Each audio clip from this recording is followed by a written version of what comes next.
Mga kalingap, muli nating babalikan ang kwento ng pamilya nila Tatay Mario na dati ay nag-viral sa ating channel. Ngayon, ang gagawin naman natin ay puntahan at alamin ang tunay na nangyari kung bakit naglayas ang mga anak ni Tatay Mario. At nakita ko nga po mula sa kalagitnaan ng bundok na ito, dito ay nakatira ang pamilya ni Ate Maricar at maging ang kanilang mga anak na ngayon ay nasa kanilang lola. Dito ay malalaman natin kung ano ang tunay na nangyari. Ang problema po sa kanila ay hindi naman po talaga nila tinututukan. Tapos sinasabi pa po na pinapahatidan ko po dito ng damit. Ang sabi po nila ay hindi na rin daw po mahatidan ng damit at sinunog daw po ang bahay. Ayaw po nila ng lalaki, si Mayong po. Dahil po, ang gawa po nito ay, dahil po diyan ay mas gustuhin pa nila yung anak nila ay babae. Dahil yung babae na may pakinabang kaysa sa lalaki. Yung batang yun ay gusto po ng tatay repinyata na naman. Natulad po dun sa dating anak po na na sa una niya pong asawa na ganon. Parang gusto niya ay asawahin. Opo. Yung anak niya. Opo, dahil po yun. Yung bahay na yun, pinasok ko po yun ay so hindi na po talaga sa pag-ano ay may foil po doon talaga. Foil. Opo. Ano po yung sa tingin niya ginagamit sa foil? Ay masama pong gamot ang Kumbaga, nagagamit po sila yun? ng pinagbabawal na gamot. Opo. Makipagtulungan po tayo sa barangay at syempre sa police station para ma-rescue po natin yung mga bata. Eh si Maricar nga po ay yung mismo po yung asawa po ang nagsasabi si Maricar na tinuturuan daw po nga siya Magamit. Opo, tapos sinasabihan po na pag hindi daw po nagamit ay papatay. Po ni Mayong ay papatay. Amin daw po binigay si Nimpa, yun anak po na babae. Opo. Yun ang sabi po na ay sabi ko papuntahin mo sa ako dito ang Mayong muna yan at nakakapagsalita sabi ko yan may may laman sabi ko ang utak na yan sabi ko pag nakakaotbor ang hayop niya sabi ko po ng ganun. Kaya mga kalingap, panoorin natin to at huwag kalimutan na mag-like and share.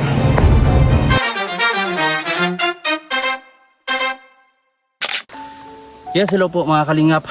Mapagpalang araw po sa ating lahat. Ito po yung part 2 ng ating paglalakad sa buntukan para mahanap po ang pamilya at matunto natin yung mga anak ni Tatay Mario. So ngayon mga kalingap, don't forget to like, share, and subscribe sa ating YouTube channel. At syempre po, maraming salamat po sa inyo mga nanonood at hindi po nag-skip ng ads. So ngayon mga kalingap, ito yung part 2. Saan po ay natuntunan natin kung nasaan po yung mga bata. Dito po at tabi po itong bahay dito sa baba, dito at dito. Nandito din po yung nanay po ni Ate Maricar. No, at dito po natin makakausap at matatanong kung ano nga ba yung totoong nangyari po.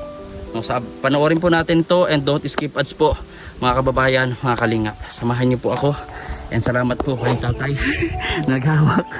Salamat po. So syempre po kalingap at ito na po yung dalawang anak po ni Tatay Mario at Ate Maricar. Nandito na po kay nanay at syempre sa pamangkin sa kapatid po kayo ni Ate Maricar. So ito po at kumusta naman po kayo nanay? Dito po, galing pa lang po sa sakit. Ano pong sakit niyo po nanay? Ano po baga sa, nagsakit po ang katawan ko po. So nung last na pagpunta natin dito, ilang taon na po nakalipas, buhay pa po nun si Yung po si asawa po ni nanay. po. Ay nagkasakit po yun kasi parang prostate po ang sakit. Ano po yun sa bato? Sa bato po, o ganun, sa kidney. Namatay na po si tatay. Po.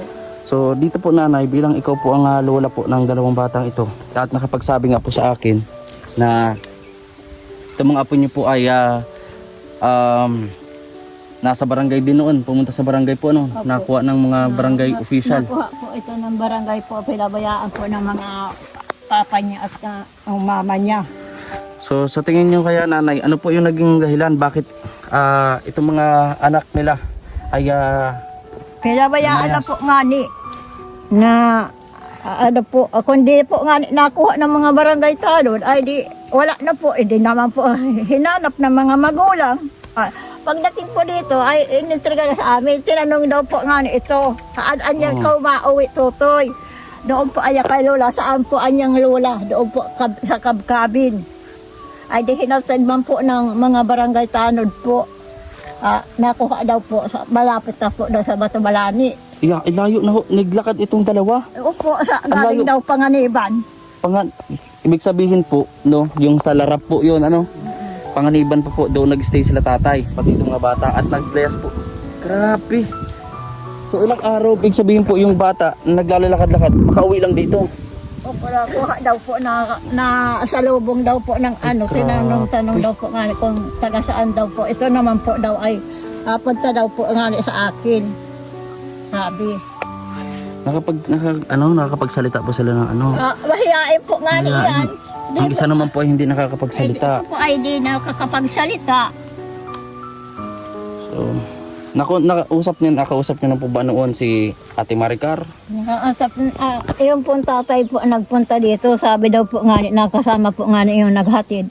Sabi ay kung maaari niya, paghatidan mo na lang si nanay niya dito ng konsumo sa mga anak mo. Ay di naman po bago nag-aasikaso.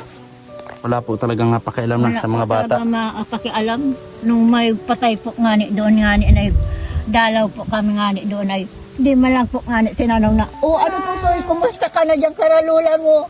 Mabuti naman. Ay, wala po pakialam sila baga. So, ano po kaya sa tingin niyo nanay? Itong si Ate Maricar kaya o kagustuhan niya ito o baka napipilitan lang? Ay, awan ko po. Talo-talo naman yan ni Mayong ay. Kumbaga sa lahat si Tatay Mario ang nag-desisyon. Didesisyon lahat. Pag may pera siya lang nahawak. Diba nanay, marami kong naibigay noon mga tulong sa pamilya nila. Alam ko ano, yung mga damit, nakikita ko walang sapot yung mga bata, yung mga tsinelas sa binili ko, warala, yung mga gamit nila. ay wala na baga ang bahay na tinulong mo baga sa kanila, iba na baga nagtitira. Kaya nga po, sinangla po yun. Isa yun sa ano talaga po nanay, talagang naginanaki talaga ako. Siyempre, ano po, maraming mga pamilya naghahangad na magkameron ng bahay at lupa. Sila titira na lang. No, libre na po. Tulong ko sa kanila. Nabigyan ko pa ng ilaw noon, ng solar, worth 3,000 pesos yun. Pero nabenta rin. Opo, binabenta po baga. So yun pong bahay. Sabi daw po nga ninanakaw, hindi naman pala at binibenta. Opo. Bulaan pala sabi ko. Kaya tinutulungan na sabi ko, binapabili pa. Sa marami din po mga netizen na nagtatanong sa atin, sabi na iwanan mo na yung pamilya na yan, hindi ang grateful tulungan, hindi magandang tulungan. Kung si Tatay Mario lang po mga kalingap, iwan ko na talaga. Kaso po dito may mga bata. At napag-alaman ko po pala, si Ate Maricar po ay buntis na naman po. Siya po, buntis na naman po nga mga anak po. Tapos ay, nung po bagang mamatay po, bagang anak niya, sino po ang nagtulong? Yung kapatid niya ni Maricar po nga ang nagtulong po, sinabihan pa po ni Mario po na wala daw kang naitulong. Sabi ko, pag nanganak si Maricar, wag mo nang sabahan at wala daw kita itulong. Halos na gutom na lang yung panganay kong anak sa at pinabayaan nila hindi magkain. Pagtulong sa kanilang nung namatay yung bata. Na pinabayaan nila. At napag-alaman ko din po nanay na yung palang libad ba yung bata na sinama po natin nun sa para ilibing. Yung po pala hindi po namatay dahil sa sakit, no? Opo. May iba pong dahilan po kung bakit namatay yung bata. Siya daw po ngani. Ayan, kausapin natin ito. Kumusta ikaw? Kumusta ka? Ay man po yan. Kaya nga po, simula po noon ay hindi po nakasalita itong mga bata. Ayan naman So kay dito Nika. po sila nakatira, Ayan mga naman kalingap. po kay Nika. Mabuti naman po doon. At nagtutulo-tulo na po baga yung mga sira-sira na po baga yung taas na Pag nag-uulan daw po, ulan na daw. Pero maayos naman po yun, man po doon si Kuya Rab, pupunta naman po doon para mai-repair din yung bahay nila Nika. No? So dito lang po kayo nakatira. Sobrang lamig nito nanay. So Wala kayong ibang gamit dito. Wala po nga ni kami Dito lang gamit po. dito po.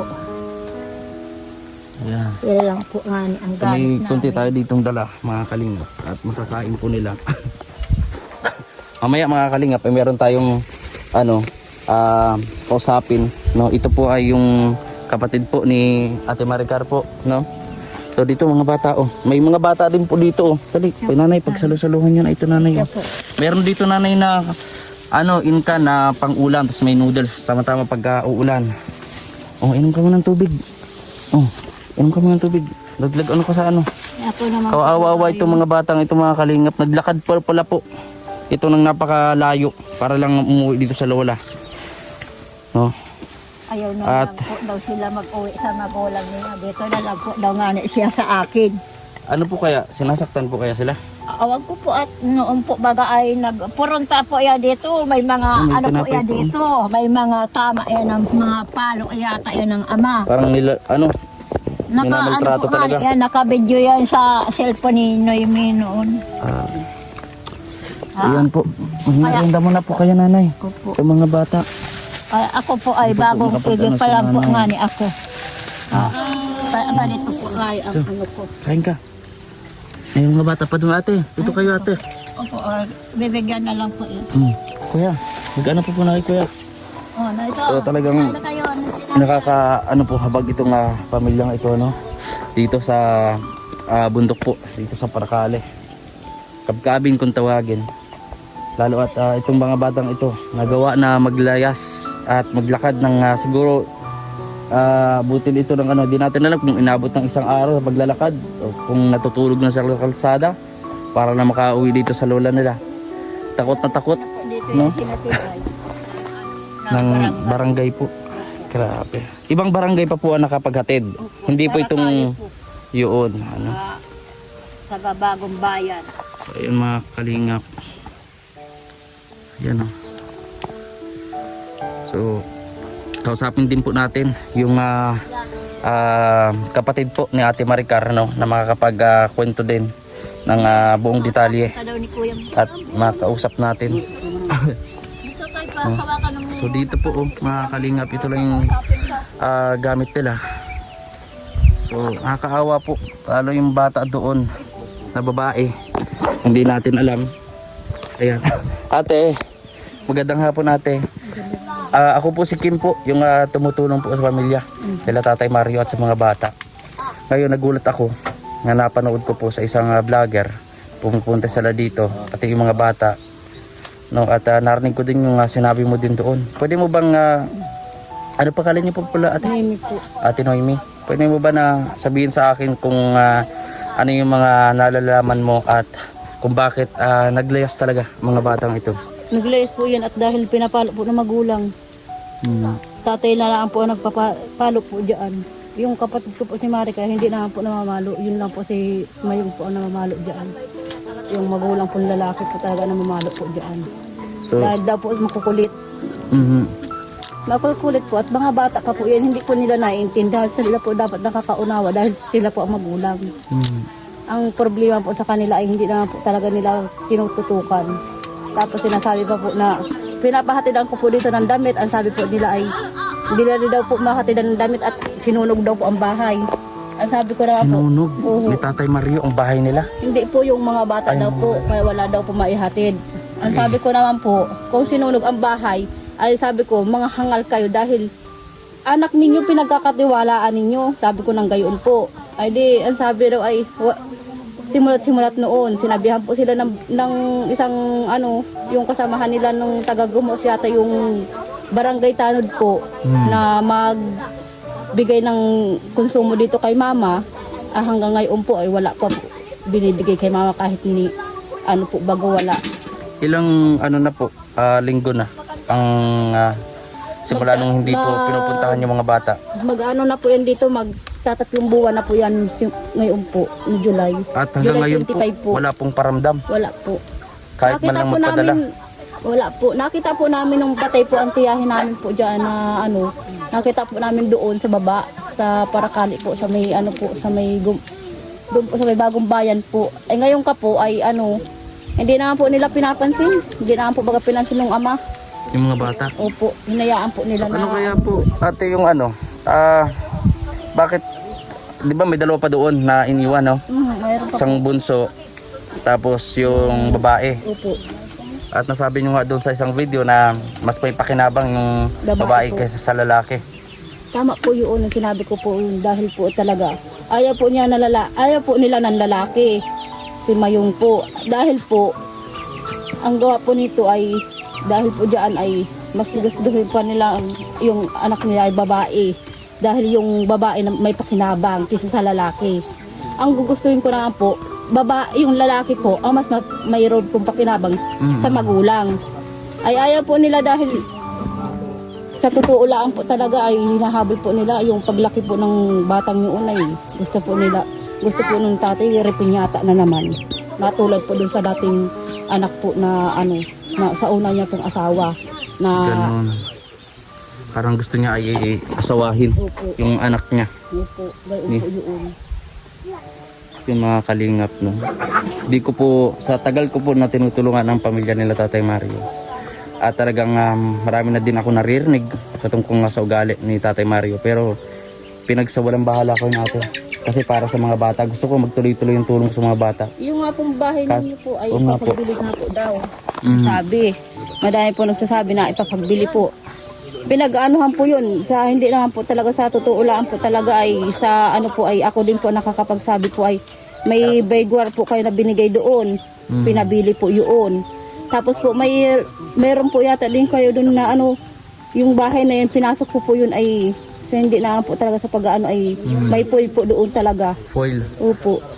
Ano po yung sa tingin niya ginagamit sa foil? Ay masama pong gamot ang Kumbaga, nagagamit po sila yun? ng pinagbabawal na gamot. Opo. Si Tatay Mario. Opo. Halata naman po sa at hindi naman po sila nakakatulog ng po. Ng gabi po. Hanggang umaga na po yun. Laban po siya sa 24 hours. Yun po ang inaano ko po sa kanya. So sa tingin nyo ate, kung ikaw tatanungin ko, dahil ikaw may kakayahan, si nanay man po ay walang kakayahan na mag-asikaso or kumilos sa lahat. At nakita ko naman yung concern mo po talaga sa mga pamangkin nyo. Plano nyo po kaya na iparating ito, kumbaga i-report si Tatay Mario at ma-rescue yung mga bata? Kaya ko po sana po ay kasalaan po si mama po ay ayaw po ni mama at naawa po si mama sa mga bata. Ay katulad po nito ay ayaw na po po. Madami po kay mama nagsasabi na dalhin sa DSWD po ang mga bata ay si mama po ang nagdidesisyon na wag daw po. At naaawa nga po. Ako po sana kaya ko din po sana dalhin mga pamangkin ko po sa DSWD po. Ay si mama naman po ang nagpipigil ay. Hindi naman po, nasa sa inyo naman po yan. No? Lalo at may ang alam ko po, pag hanggat may mga magulang, kayo po, tiyahin, lulahin na andyan, hindi naman po dadalhin sa DSWD yung mga bata. Ang pwede nyo pong gawin ngayon, kung gusto nyo mapanagot talaga ito si Tatay Mario at ma-rescue yung bata, ay makipagtulungan po tayo sa barangay at syempre sa police station para ma-rescue po natin yung mga bata. Kasi pag hinayaan po natin, di po natin alam ang isip ng taong gumagamit. No, lalo at may kameron ito ng criminal record si Tatay Mario na yun talaga po ang naging sa unang asawa niya, unang anak, sa unang asawa ay pinasa po niya. Naging dahilan po kung bakit nakulong si Tatay Mario ng matagal na panahon. No. Doon naman po, alam ko naman po na nakulong si Tatay Mario, mga kalingap. Pero hindi niya sinabi sa akin na ganun yung kaso niya. Ang sinabi niya daw is na pagbintangan lang daw siya na nagnakaw. So yun po yung ating nalaman nung kay Tatay Mario. Pero handa po kayo na kung matulungan po namin kayo magkapag-ugnayan sa barangay, mag-file ng report sa police station para ma-rescue po yung mga bata. Opo, handa po ako. Nandito lang po ako para po mapadali po ang proseso sa mga paano po niya. At ang plano ko rin po, dito na po talaga kayo nagtitira, nanirahan. Oo, dito na po kami ng isang taon na po ako dito kala mama. Tutulong-tulong din po kala mama. Pag nabawi ko po hindi ko alam kung kasi mga kalingap, kung sinangla ba ni Tatay Mario o pinagbili yung bahay. Pero ang sabi sa akin ni Tatay Mario po, ay sinangla daw po ng 3,000 yung bahay. Hindi po yung totoo po. Hindi po yung totoo. Ang po yun talaga ay pinagbili na po yun dahil sa pinagbabawal po ng gamot. So, Dahil madami binili po na. doon, Sa totoo lang po, madami po doon napunta sa tuwing gabi po. Madami po doon napunta ng tuwing gabi. So nakikita, ibig sabihin ng mga bata, yung ginagawa ng mga, tatay nila. Siguro po nakikita po dahil mga ano po ito hindi po mapapagsabihan po minsan. Minsan po ay inaano po yung mga pinsanin po ay magkakasama po sila. Minsan po ay iba na din po ang mga ano. Siguro po yata tinuturuan din po yata yung mga bata na mag-ano. Kaya po sabi ko po ay masama. Pati yung mga po bata, yan. tinuturuan na, Si Maricar nga po ay yung mismo po yung asawa po ang nagsasabi si Maricar na tinuturuan daw po nga siya maggamit. Opo, tapos sinasabihan po na pag hindi daw po nagamit ay papatayin. Grabe. No? So nakikita na natin mga kalingap, no? Ate, yung mga ganyang salitain kapag lalo at nakagamit, di natin alam yung ano yan, pag-iisip. No? Kaya dapat ate, magawa na natin ito ng pag-ugnayan tayo doon sa barangay dito, tapos doon sa Larap para matuntun ko saan yung bahay at makuha natin yung mga bata kasi delikado po mga kalingap. So kung anong oras kaya may Facebook kayo ate? Wala kayong Meron dito? po akong Facebook kaso lang po na andun po sa asawa ko.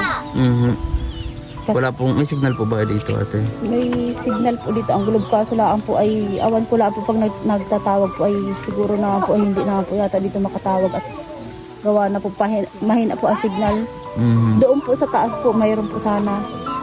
Ako nga din po sana ay gusto ko din po sana magkaroon ng bahay po doon sa diyan po sa may po niyaan sa Paracali po ay kaso lang po ay wala po ay may pinagbibili po sana na bahay kaso lang nga po ay wala na pong pera kami.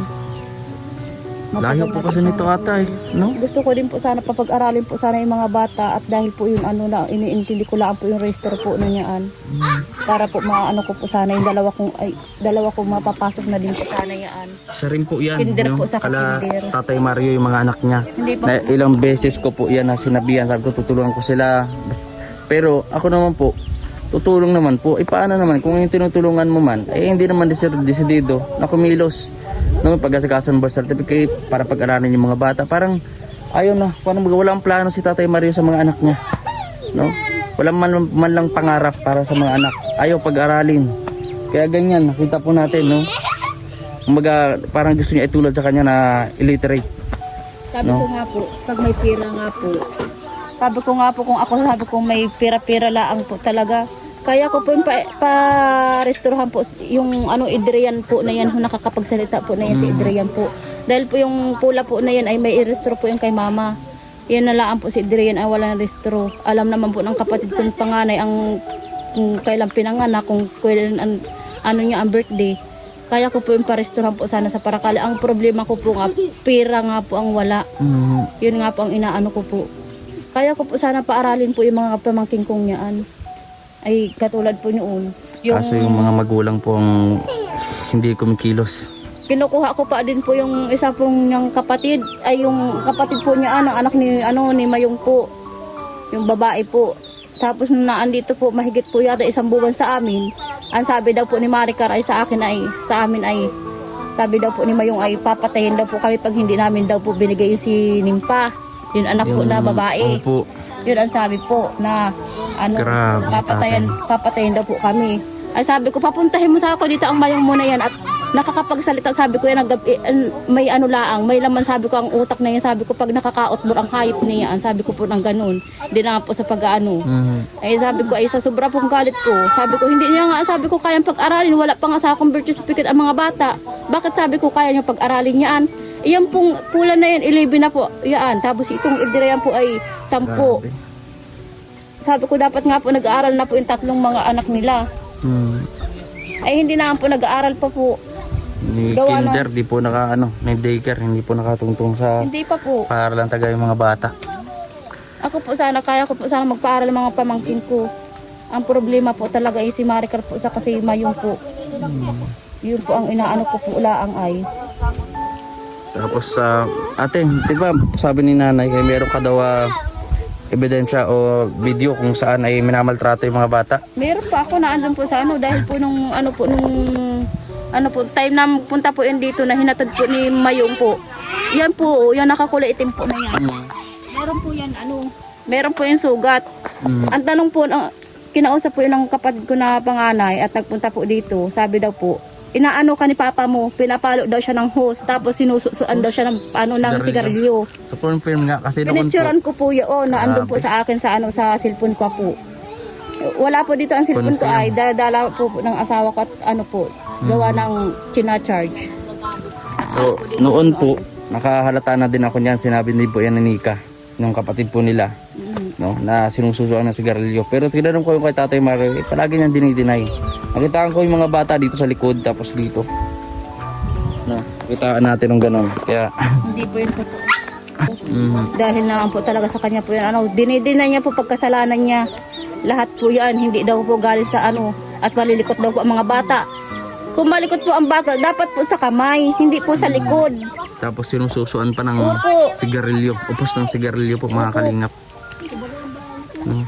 Kaya, Sabi ko nga po sa kanila, kung may galit po sila sa bata, sa kanila na laang, at dahil sila ang nagawa niyan ay, dapat sila na lang ang dahil anak nila po yan, disiplinahin nila. Eh hindi po sabi nila kayang disiplinahin kung ano-ano daw po ang pinapakalma ng mga bata. Eh bakit po dito hindi po nangingaalam? Yun po ang problema sa kanila ay. mag-ingat-ingat lang din kayo dito ate. Kasi hindi natin alam kung anong nasa isip ngayon ni Tatay Mario. Baka bigla, pag nakagamit yun na naman, no? At maparami ang gamit, sumugod yung dito at kayo naman ho ang wag naman sana po. Pero mag-ingat-ingat po kayo dito ate. Hindi naman po mapapaano dito po at takot naman po yung dito. Hindi naman po yung dito mapunta. Lalo na pag nalaman po dito dito naman po yung kapatid kong isa po, saka na andun pa po yung kapatid ko pa din sila lalaki. Takot po yan dyan sa kapatid ko kay Kuya Randy saka kay Kuya Ruwi po. Hindi naman po dito yung nakakapunta. Hindi nga po nagpapakita dito po. Simulat-simulat na ipunta dito ang mga bata. At ang sabi daw po ay tapos daw ang kaso. Magagaling. Grabe po mga kalingap. No? Ayan mga kalingap at na-interview na natin si Ate Noemi. Na ngayon po ay siya po ang nangangalaga sa dalawa po na mga bata. Imagine niyo po mga kalingap, from Larap, Panganiban, layo po nun. Naglakad yung mga bata hanggang sa nakuha na ng ibang barangay para i-rescue at dalhin dito. Grabe, siguro grabe rin yung nakapaglayas ang bata siguro sa matinding trauma, takot. No? Kung nakapagsalita lang itong mga bata na to, yung isa nakapagsalita naman daw po, kinukwento sa lola, pero hindi na buong detalye. Pero sinabi po ng bata is nasunog yung bahay. Hindi naman po. Gawa lang po yata po yung tatay. Tatay. Grabe. So ayan mga kalingap at sa mga nanonood po, comment lang po kayo kung anong mga pwede natin gawin at makuha yung bata, sinimpa. Ano na po yun nasa 4 years old o 5 years old na yun. 5 years old, sinimpa. Yung isang bata ay namatay. Yung dinala po nga natin doon.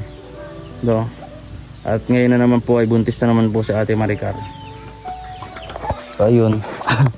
Dito lang po sila nakatira mga kalingap. Malayo po ito. Talagang hindi na kita ng kalsada. Wala nang kalsada dito makikita. Ayan. At po siya daw po nga doon amatira. Yun po ang sabi ni Tatay Mario. Oo.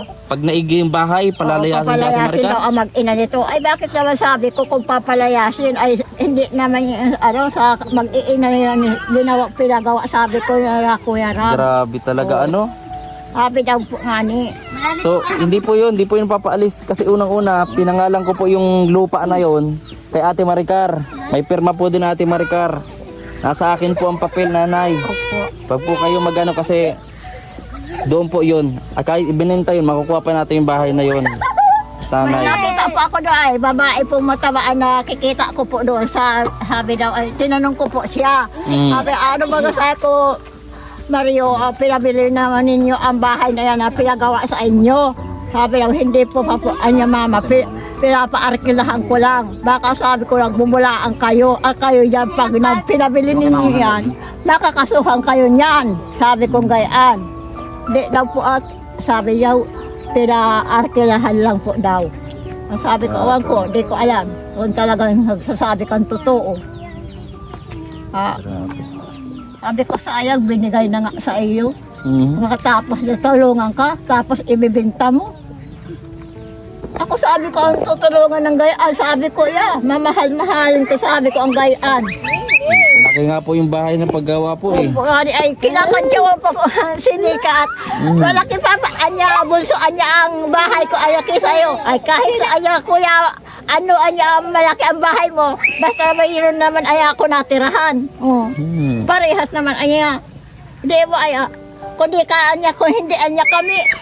Di ka hindi ni anya matutulungan. Anya ni Kuya Ram. Oh. Kung hindi anya kami nagpunta sa kabkabin. Sabi ko ay kakantyaw pa ano. Ayan nanay, pupunta na rin po kami. At saan po babalik po ako dito at kung ano yung pwedeng maano. Pero tatanungin kita nanay, bago kami umalis, hindi naman po makukunin ng DSWD yung mga bata. Hindi naman po, basta nandiyan naman kayo, may mga pamilya naman dito, no? Opo, basta may guardian, nandiyan naman kayo. Hindi po yung kunin, huwag po kayo matakot nanay na mawawala yung mga apo mo. Pero gusto niyo pong mapanagot, ma-report natin sa pulis, si Tatay Mario. Mayroon At po ma-rescue pa natin nagsasabi yung na po isa niyong nga apo. sa akin na ano ko daw po nga sa ko ay paano naman po sabi ko para alis lang po si Mayong, kawawa naman po ang pamilya niya. Ano po nga ang iniisip ko ay. Paano naman po, no? Alin po mas gusto nyo? Kung nandiyan nga si Tatay Mario, kung minamaltrato naman nga yung mga anak, yung mga apo nyo, kesa dun sa wala namang tatay, pero maayos, no? At tulad niyan, pinabayaan yung mga apo nyo po. Pinabayaan ay sa inyo po iyan. Nasa sa inyo po yung nanay. Kami ho ay tutulong lang naman po, no? Samahan namin kayo, makapag-report, pumunta ng barangay, makapag-file ng blatter, no? Ay sabi daw po nga ng barangay dito, magbigay-bigay daw po nga ng pagkain dito. Hindi daw po mga nag-asikaso. Binabayaan po baga. Magbigay-bigay ka naman anya, Mario anya dito ng pagkain-kain anya ng mga anak ko. Ay, sabi daw po siya, wala naman po baga. Hanggang ngayon. Pasok na pasok po ito, no? Pwede sa RA 9262. Tapos 9610. Grabe. Nanay, pupunta muna po kami nanay ha. Marami po salamat. Maraming salamat din po sa mga bata. Mag-iingat-ingat lang din kayo nanay kasi di natin alam ang isip baga po ng Tatay Mario. Kabigla-bigla na lang po lalo at nalaman ko nga na nagbabanta-banta. Siya po nga nagbabanta po yung papapatay po daw kami lahat. Sabi daw. Ano sabi ko? Kaya niyang patayin lahat. Sabi ko, parang manok na magpapatay. Huwag na lang din po tayo magkampante kasi kung totoong gumagamit nga. Hindi natin alam. Kaya po, wag pinapabayaan ko na lang po, baka. At kung saan tayo pwedeng makipag-ugnayan para mahanap yung lugar nila Hindi ko Dati po nga Maricar. alam. Basta daw po, Larap. nandoon na po daw sa Basta po larap po Opo. So ayun mga kalingap. Malayo talaga yun, nilakad ng mga bata. Sila po, Grabe, nilakad ng mga bata yan. Kailan po ang huling bisita dito? Grabe mga kalingap. Wala naman dito ng bisita. Nagpuli ng bisita dito. So, ayan, maraming salamat po mga kalingap sa inyong panonood sa ating vlog. And message nyo lang po ako sa aming Facebook page, Regis Kim Official. Tinlaan po nandun. Regis Kim Espanyol po sa ating Facebook account. So, subscribe nyo po ang ating channel. Si Maricar lang po dito. At matulungan natin ang pamilyang ito sa pamagitan ng hindi pag-skip ng ads. Ayan.